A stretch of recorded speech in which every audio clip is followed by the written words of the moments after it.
Well, sometimes I think that I was given this position to fail because nobody really believed that there was anything that could be done. Can you explain how big is the memorial? Most people It's here, huge. because of visa, have not seen it. Okay, it's how many huge. meters square? It's huge. The cemetery itself is over 20,000 square meters.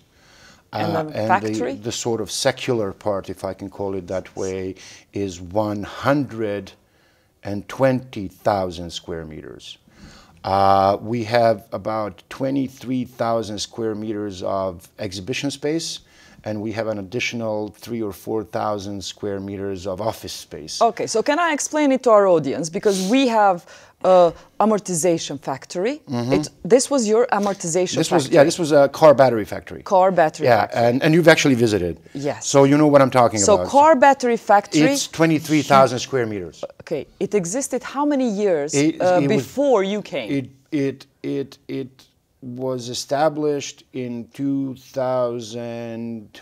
Well, in 2004 is when the survivors, when a group of survivors moved in and started working on it. However, they had no support from the government. They were, for a very long time, they were left to their own devices. There were also other reasons for that, to be completely honest. Back then, the primary occupation, the primary focus of a lot of all of us was to find the mortal remains of our loved ones, and then to bury them and to have somewhere to bury them. So it took a better part of a quarter of a century to get us to the point where we could start thinking, okay, what's the story that we're going to tell? What's the narrative that we're going to create here?